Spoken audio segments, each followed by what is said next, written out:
Hey everybody, welcome back to Living Our American Dream. My name's Matt. Little different video today. I recently had the opportunity to get a couple pieces of equipment and tools for my shop from an online auction. And I want to talk a little bit about that and how you can get some pretty nice tools for a pretty good price on some of these online auctions. I'll tell you about my experience specifically. But we're also going to do a little bit of rehab on this toolbox here that you see next to me. So let me show you what I got, and we'll talk about it a little bit.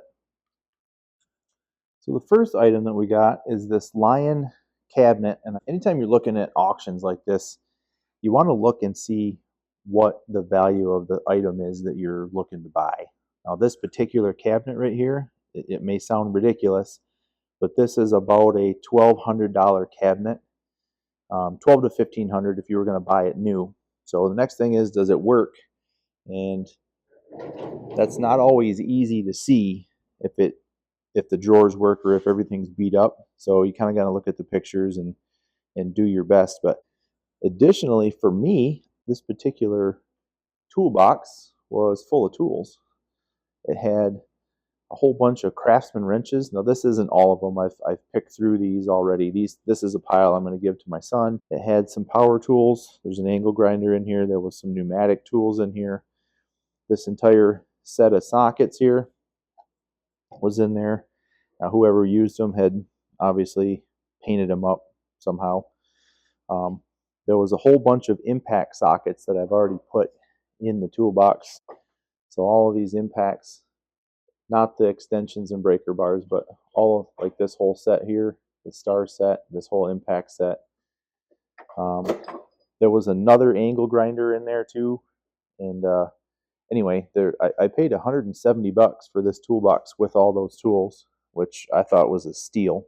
The other item, big ticket item that I got is this drill press. Now I already had a drill press, and this belonged to my grandfather. It's from the 1980s. And there's nothing wrong with it. It's just, it's older. It's got the old, not really old, but the traditional setup for changing pulley sizes. You know, you change your belts in there. That's how you change your speed. Now, what made this one valuable to me, variable speed. So when I kick this thing on, it runs nice and quiet, nice and straight, nice and true. And it's got a readout right here. It's going to tell me exactly what the speed is. And if I reach up here and I change this,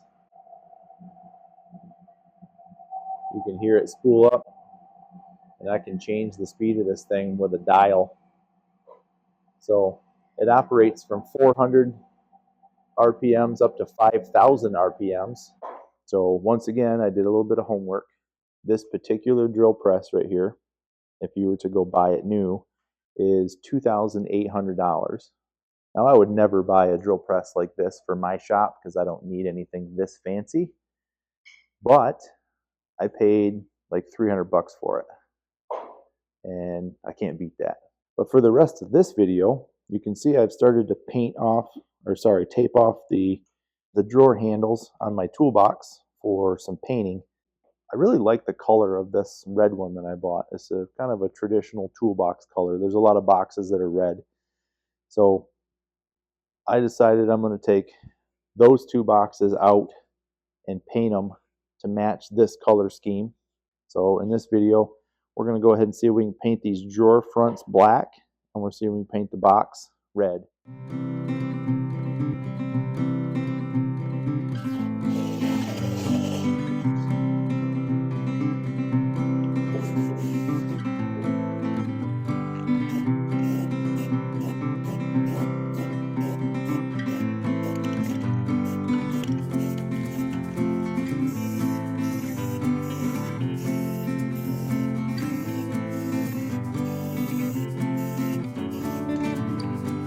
Okay, there's coat number one.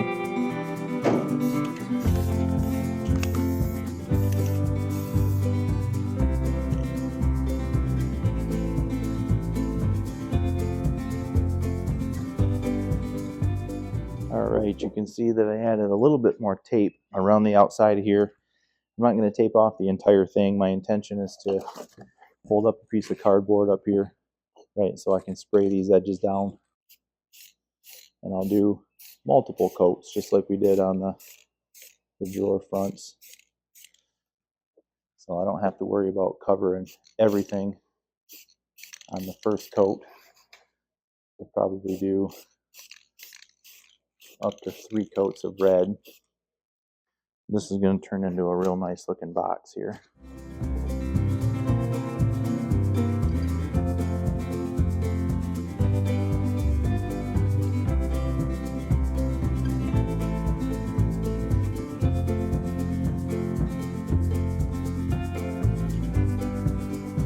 Okay, I've got 2 coats of paint on everything. I didn't quite cover up some of this top stuff here. Looks like they had some stick-on material of some sort on here, but not a big deal to me. Most of this is going to be hidden under my cabinet anyway, so what I'm thinking about doing is taking these 2 yellow boxes, like I said earlier in the video. I'll probably repaint those also.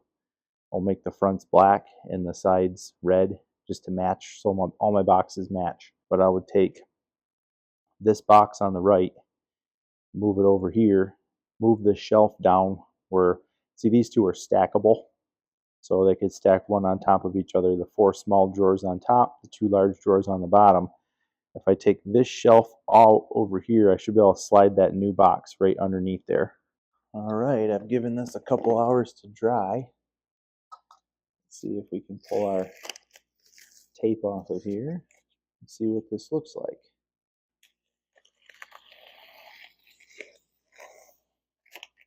Handles that are going to look the dirtiest of this whole job, just because I didn't get the stuff cleaned out.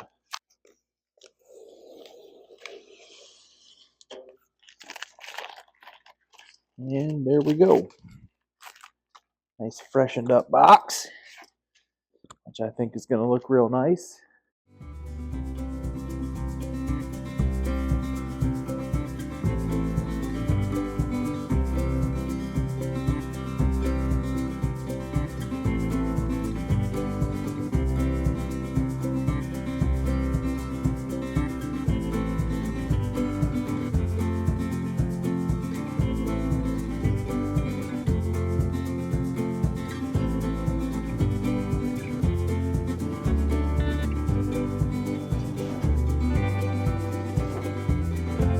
But we'll take one of these hardwood shims. Let's see if we can put it under there.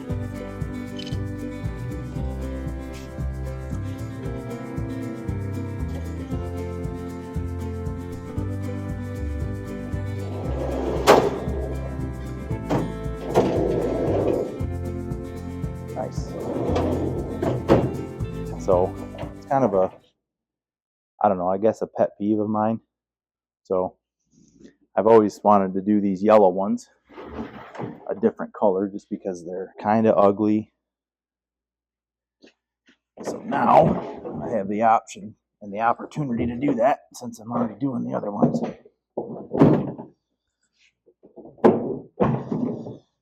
If we can do this without dumping all my tools out, because I'd rather not have to empty these.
So now there's a good view of my 3 boxes.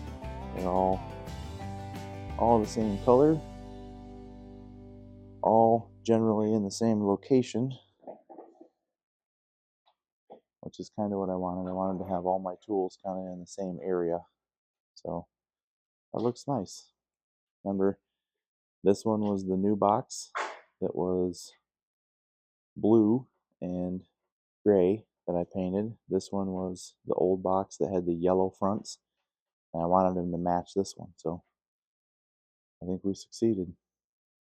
All right, everybody, that's going to do it for this video. As you can see, I had to wait until the next morning to put those last boxes in. I had them spray painted up late in the evening, and I was getting ready to put them in place, and they were actually tacky and sticky still, so I just waited. The whole project turned out good. The only thing that's left to do now is kind of rearrange some of my tools that I have tucked in different places because I have a whole extra box now. So that's going to be nice. So I appreciate you guys watching this video, and stick around if you want more content like this. We'll see you on the next one.